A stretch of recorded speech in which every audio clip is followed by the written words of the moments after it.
Hello everyone, my name is Brant Kudrowski, and this organic chemistry lab video covers SN2 competition experiments, testing the effects of substitution and leaving group on rate. This is part 1, the pre-lab lecture. For this experiment, you will read the procedure in the lab manual, view this narrated PowerPoint presentation, watch videos on parts 2 and 3 for the experiment that show the experiment being done, complete the associated notebook and post-lab template on Google Docs, then submit that to Canvas, complete the lab homework on saplinglearning.com, and finally take the quiz for this experiment on saplinglearning.com. The SN2 reaction is a reaction between a nucleophile, which is electron-rich, and an alkyl halide that has an electron-poor carbon, which is shown here. It has a partially positive carbon because it's attached to an electronegative element. The nucleophile attacks the backside of the alkyl halide and the leaving group is displaced. The reaction goes through a trigonal bipyramidal transition state that looks like this on its way to substitution products. The mechanism is concerted, which means all the bond breaking and forming happens in a single step.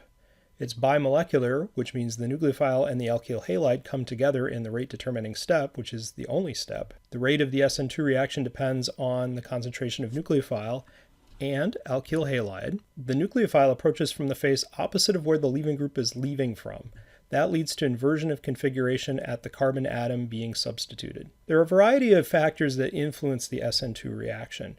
The reaction rate is influenced by substitution of the alkyl halide, in other words, what groups are attached to the carbon bearing the leaving group. What kind of leaving group is there? This is an example with a bromide. Nucleophile strength impacts the reaction as well, as does solvent. For more details about the SN2 substitution reaction, check out my other videos on YouTube. In this experiment, we are going to be studying the substitution of the alkyl halide and the leaving group quality as factors that impact this reaction. Today's experiment deals with competition experiments. The idea is make two alkyl halides compete for a limited amount of iodide nucleophile. Reaction number 1 is going to compare chloride and bromide leaving groups. In that reaction, we'll have an alkyl chloride, an alkyl bromide, and sodium iodide, and here iodide is in the nucleophile. The solvent we'll be using is acetone. Acetone is a polar aprotic solvent, which is a good solvent for SN2 reactions. These are our SN2 reactants, and we're going to be using equal molar amounts of each of them.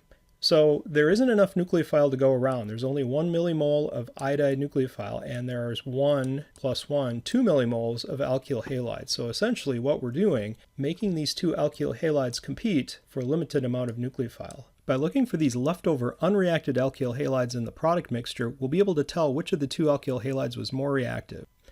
First reaction would be iodide attacking the alkyl chloride, displacing chlorine. That would be one reaction. That produces a primary alkyl iodide, 1-iodobutane, and the product sodium chloride. The other possible product is iodide attacking the alkyl bromide, displacing bromine.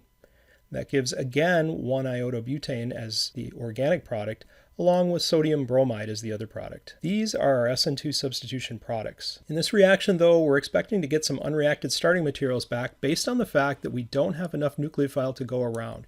The key to understanding the reactivity of these two different alkyl halides is to look at the amounts of leftover alkyl chloride and alkyl bromide. Whichever of these is more reactive will be more depleted, and there'll be less of it. Whichever of these is present in larger quantities at the end was less reactive. We'll use GC, or gas chromatography, to determine the percentage of unreacted alkyl halides in the reaction mixture, and this is going to tell us which alkyl halide was more reactive and by about how much.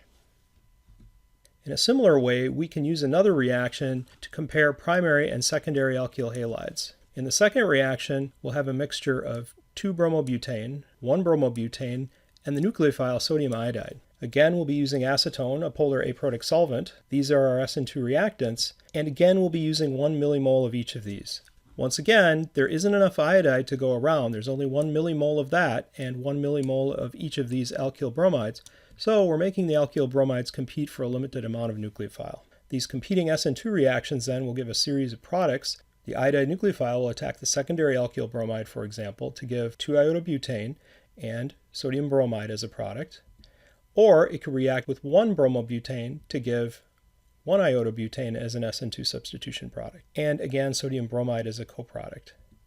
These are the SN2 products of the reaction, and there's going to be some leftover unreacted alkyl halide starting materials. Again, we're going to use GC, gas chromatography, to determine the percentage of alkyl halides, and this will tell us which alkyl halide was more reactive and by how much. Safety in today's experiment involves alkyl halides. Alkyl halides in the experiment are volatile, flammable, toxic, and irritants. Sodium iodide is an irritant and it's harmful if swallowed. Acetone is a volatile, flammable solvent. It's irritating to the skin, eyes, and mucous membranes. All three of these reagents should be handled with care, and contact with skin should be minimized, and additionally work in a well-ventilated space to avoid exposure to vapors. We're going to use a warm water bath today to heat the reactions, but don't cap them because this can lead to pressure buildup. We'll be using a centrifuge today, and there are a couple of items to be aware of. First of all, keep the lid shut on the centrifuge when spinning. This is a picture of the centrifuge that we'll be using. The lid here should be shut when in use, the rotor should be stopped before opening the lid, and there's a speed control. When using a centrifuge, it's important that the load be balanced. In other words, tubes need to be loaded from one side to the other equally so that the centrifuge doesn't vibrate.